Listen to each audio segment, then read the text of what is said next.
Isang magandang araw sa inyong lahat. April 27 na po, 2023. Mabuhay po kayo. Welcome po sa the stock market today. The big news that we have today is about Metro Pacific. Ako po si Benji Chidoro, isang retired bank officer na nag-start mag-invest sa Philippine stock market in 2007. Araw-araw ko binabalita ang pinaka-latest news tungkol sa inyong paborito at pinaka-aktibong stock sa Philippine market. Kung gusto niyo po ng content, inimitahan ko po kayong mag-subscribe.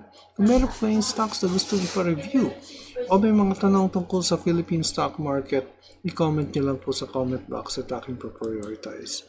Hindi po ako financial advisor. Anything that I say in this channel should not be construed as financial advice. Get well soon to my cousin Mari. We're praying for your recovery.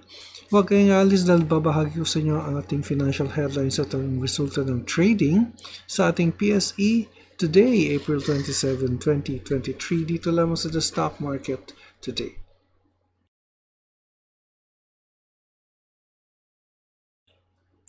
Ang ating balita ay tungkol po sa Metro Pacific, and Metro Pacific plans the listing from the Philippine Stock Exchange. But before that, ito po yung ating headlines. The Bureau of Treasury raised domestic borrowing plan to for May, 175 billion, comprising of 75 billion in T-bills and 100 billion in T-bonds. SM allots 90 billion capex for 2023. Ali to spend 15 billion for 2 mixed-use estates.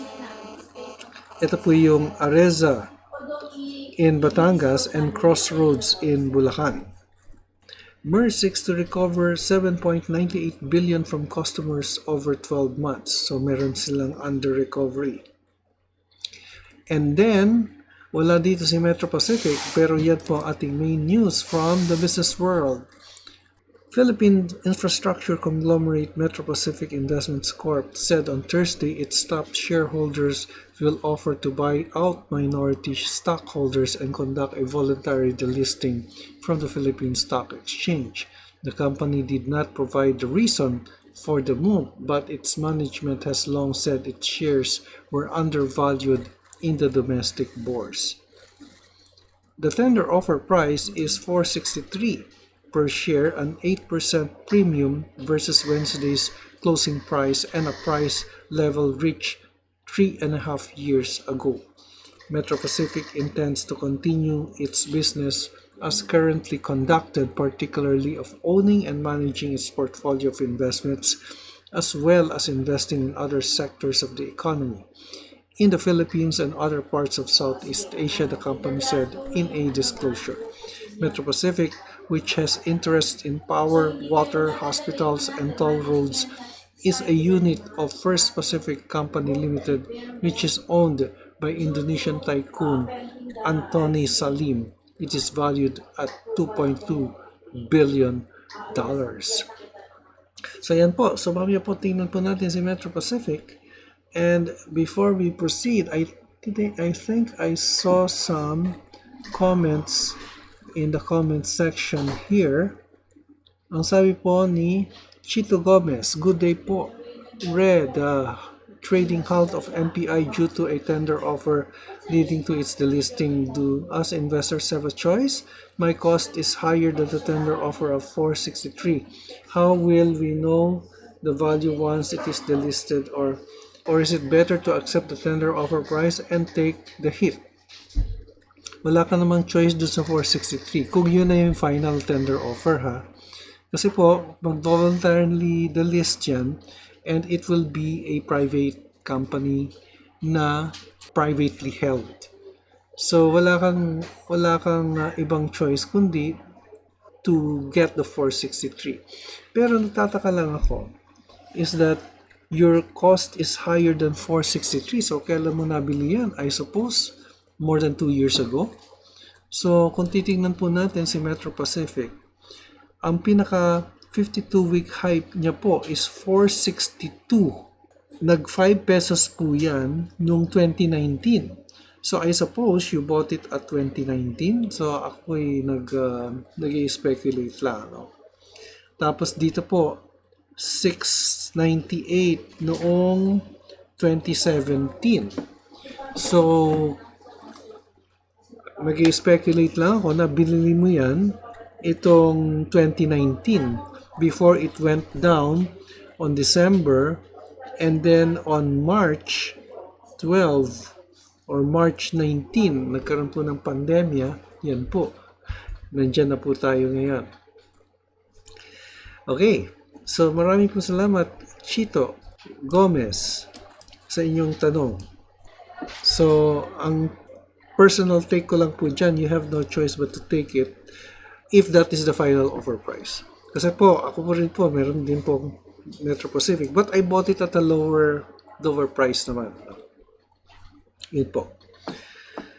And then, let's take a look at the index on what happened. Actually, it's 10 minutes before 3, no? So, the index is up 6591.19,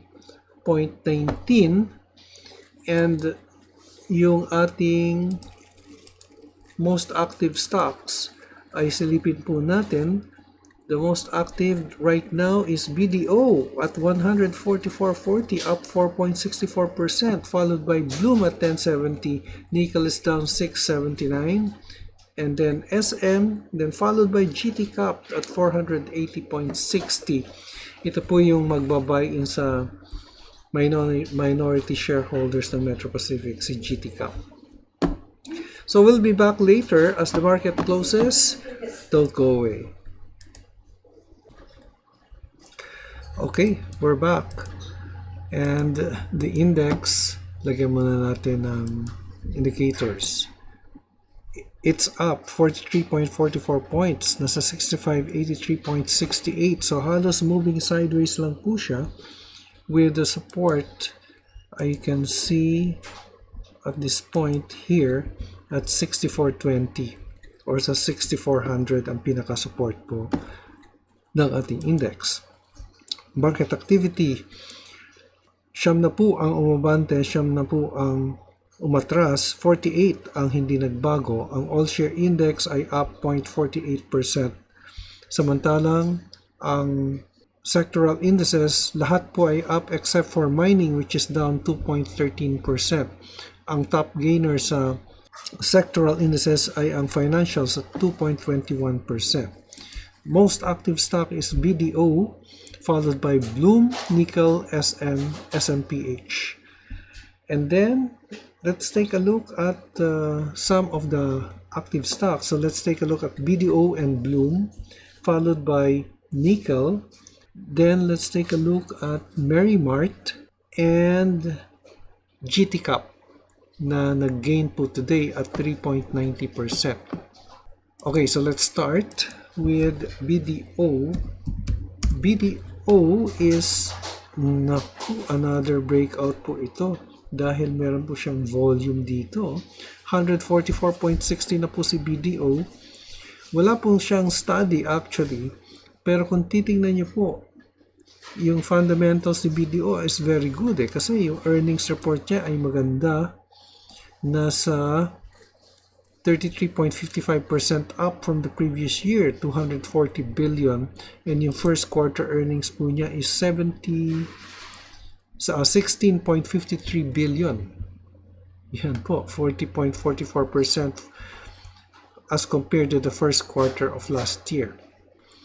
And it's been moving upwards, and I've been drawing ito po yung dinodraw ko dati na so nag-exceed na po siya or wala na po siya dito since ito po kasi yung resistance area yan. Pero since March 24 ay slowly nagkaroon po ng deviation, no, doon sa resistance area po natin. At bigla na pong, hindi naman bigla, ngunit dahan-dahan pong umaakyat. At lahat po ng ating indicators ay indicating that it is an upward trend, especially the black line here, which is about 10 degrees, no? 10 degrees inclined upwards. Yan po si BDO. So ang pinaka-support po niya is the previous resistance here at 123 to 127. Yan po ngayon ang pinaka-support ni BDO. Let's try to find the resistance. I think this is the resistance level already. 137 po eh. Yan po si BDO, 137 ang pinaka 134 to 135 ang pinaka resistance po niya. Yan, 134 to 135. Pero lumagpas na po siya dyan eh. So right now it is at an all-time high or 52-week high at 144.90, which it reached today. So next we have Bloom. Bloom ay lumalarga din. Ooh, look at that. Meron po siyang breakout dito. So there is a gap up also here. Yan o. Yan po si Bloom. So it is overbought already. Si ano ba, hindi ko napansin kung si BDO ay overbought. Yeah, overbought din si BDO. 71.99. So si Bloom ay overbought din. And there's a gap up here. And yung previous, actually the resistance na ngayon ay support nandito eh. Yan, 995 to 10. Yan po siya. So here at this level, 907 to 1088 is a big jump. Yan po. Let's try to find if there is a resistance. Aha, ito po yung pinaka-resistance niya, nasa 1170 more or less. 1150 ang pinaka-resistance po ni Bloom, and patuloy po siya umaakyat because of good earnings report. Yan no? Annual 2022 earnings 221% up. Net income is 5.14 billion. Tapos naman si Nickel, NIKL, Nickel. Red engulfing po siya. Red engulfing po si Nickel. Yan. Nakikita ko po yung support level niya dito sa area to. Nasa 465. Yan. And the resistance is here. Probably because of nickel prices. No? So, kung yung trading account, tingnan natin kung masisilip natin ang nickel prices. Ay pababa po ang nickel prices. Yung nickel futures po is going down. Yan po. And yung balik tayo kay nickel. Yan. Support and resistance. It's support at 465. Resistance at 718. Support and resistance, di po yung exact points. Areas po siya. However, nickels is almost flat yung earnings lang niya, nasa 10.88 billion or a 2.24% increase. So a little bit of increase. So good naman ang kanyang earnings report. Merrimart naman, yung susunod ay yan, sa sideways, more or less sideways movement. Umalis na po siya sa kanyang bearish position. Ano? So if we'll be drawing a parallel channel here, yan po more or less ang parallel channel niya, but it was broken somehow. No? It was broken somehow, and the area here is now the area of consolidation. So ang tingin ko lang po dito, ito po yung consolidation area kasi nag-breakout po siya dito, at ito po ay consolidation pattern. Yan po si Merrimart, and here nagkaroon po siya ng breakout, and the surge was 9.40%